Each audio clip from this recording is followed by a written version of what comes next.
दोस्तों, अगर किसी आर्टिस्ट के अंदर टैलेंट है और उस टैलेंट को एक्सप्रेस करने का हुनर है तो कोई बंदिशें उसे सफल होने से रोक नहीं सकती। और इसके सबसे बेहतर उदाहरण है आतिफ असलम, जो बिलोंग तो पाकिस्तान से करते हैं, लेकिन पाकिस्तान से ज़्यादा उन्हें भारत में मौका और प्यार मिला है। और बिल्कुल आज की इस वीडियो में हम इन्हीं की लाइफ स्टोरी और म्यूजिकल करियर के बारे में विस्तार से जानने वाले हैं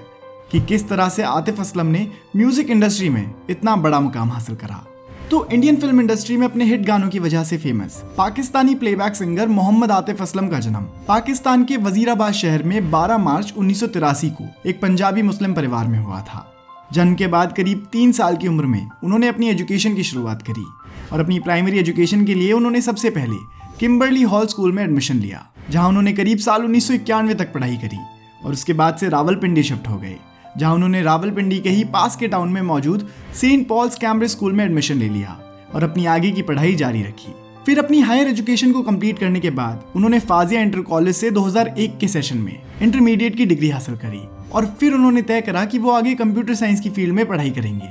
और इसी क्रम में कंप्यूटर साइंस की फील्ड में उन्होंने बैचलर्स की डिग्री भी हासिल कर ली।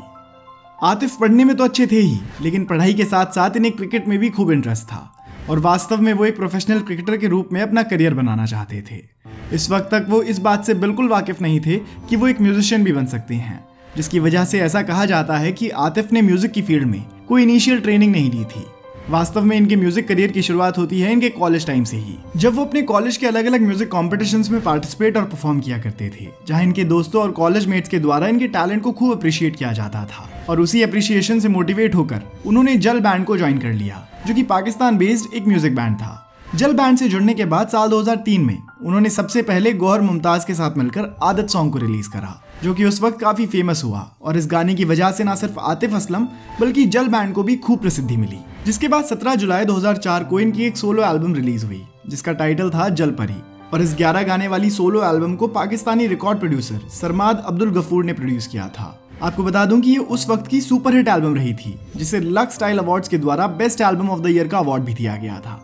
इस सफलता से मोटिवेट होकर साल 2006 में इन्होंने अपनी दूसरी एल्बम रिलीज करी, जिसमें टोटल 18 ट्रैक्स थे, जिसे फिर से लक्स स्टाइल अवार्ड्स के द्वारा best album of the year के अवार्ड से नवाजा गया और 18 ट्रैक्स वाली इस हिट एल्बम का नाम था दूरी। इस एल्बम के रिलीज होने के कुछ समय के बाद ही आतिफ ने ये फैसला कर लिया था कि अब उन्हें बॉलीवुड इंडस्ट्री में कदम रखना चाहिए, क्योंकि उनके इतने ज्यादा टैलेंटेड होने के बावजूद भी वो बहुत ज्यादा लोगों तक अपनी कला को नहीं पहुंचा पा रहे थे और उन्हें ये समझ आ गया था कि बॉलीवुड के जरिए वो मासेस ऑडियंस तक पहुंच सकते हैं। बॉलीवुड में इन्होंने अपने करियर की शुरुआत वो लम्हे सॉन्ग से करी, जिसने महेश भट्ट की फिल्म जहर अ लव स्टोरी में जान डालने का काम किया।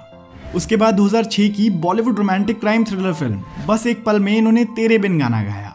जिसने इंडिया और पाकिस्तान दोनों देशों के व्यूअर्स को अपनी तरफ आकर्षित किया और उसी साल इस गाने को फिल्म फेयर के लिए भी नॉमिनेट किया गया था। उसके बाद फिर साल 2008 में इनकी तीसरी सोलो एल्बम मेरी कहानी रिलीज हुई, जिसमें टोटल 12 ट्रैक्स थे। फिर उसी साल उन्होंने पहली नजर में और बेखुदा तुम ही हो ये गाने रिकॉर्ड किए, जिसे रेस और किस्मत कनेक्शन मूवी में फीचर किया गया था, जिसमें से पहली नजर में सॉन्ग के लिए उन्हें आईफा अवार्ड भी दिया गया था, जो उस वक्त उनके लिए बहुत बड़ा बॉलीवुड मेन स्ट्रीम सक्सेस था।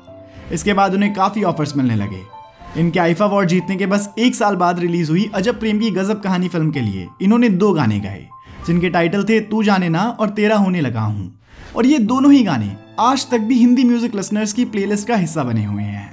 अपनी म्यूजिक करियर को शुरू करने के बाद आतिफ ने अभी तक सिर्फ पाकिस्तानी और इंडियन म्यूजिक के सीन को आगे ले जाने का काम ही किया था, लेकिन साल 2010 में इनका पहला पंजाबी ट्रैक भी रिलीज हुआ, जिसका टाइटल था रोना छड़ देता, जिसे साल 2010 की पंजाबी फिल्म मेल करा दे रब्बा में फीचर किया गया था, जो उस वक्त काफी हिट रही और पंजाबी लिसनर्स ने इनका भरपूर साथ दिया। इसके बाद आतिफ असलम ने पाकिस्तानी फिल्म इंडस्ट्री में एंट्री करी, जहां इन्होंने पाकिस्तानी फिल्म बोल के लिए होना था प्यार और कहो आज बोल दो टाइटल वाले 2 गाने गाए। और उसके बाद तो मानो हर जगह उन्होंने अपने गानों का दबदबा ही बना दिया, क्योंकि उसके बाद से इन्होंने एक से एक हिट गाने दिए, जैसे कि मैं रंग शरबतों का, जीना जीना, दिल करे, मर जाएं, टूटा जो कभी तारा, दिल मेरी ना सुने, ओ साथी, पानियों सा तेरे लिए और वो मेरे बिन के अलावा और भी कई ऐसे गाने हैं जिसने आतिफ असलम के टैलेंट को दुनिया के सामने लाया है। और इनके इस टैलेंट की वजह से इन्हें कई अवार्ड से भी नवाजा गया है और न सिर्फ पाकिस्तान या भारत में बल्कि इनके टैलेंट से प्रभावित होकर इनके कई गानों को हॉलीवुड की फिल्मों में भी फीचर किया गया है। साथ ही साथ कई इंटरनेशनल स्टेजेस पर परफॉर्मेंसेस का भी मौका इन्हें दिया गया है, जिसके जरिए उन्होंने पूरी दुनिया में अपने कल्चर का डंका बजवाया है। और उम्मीद है कि आतिफ आगे भी इसी प्रकार सफलता की सीढ़ियों पर चढ़ते रहेंगे, जिसके लिए नेशनल बायोग्राफी चैनल की तरफ से इन्हें बेस्ट ऑफ लक। दोस्तों ये थी कहानी आतिफ असलम की। अगर आप चाहते हैं कि हम किसी और प्लेबैक सिंगर के बारे में ऐसी ही वीडियो बनाएं तो आप हमें उनका नाम कमेंट्स में जरूर बताइएगा। धन्यवाद।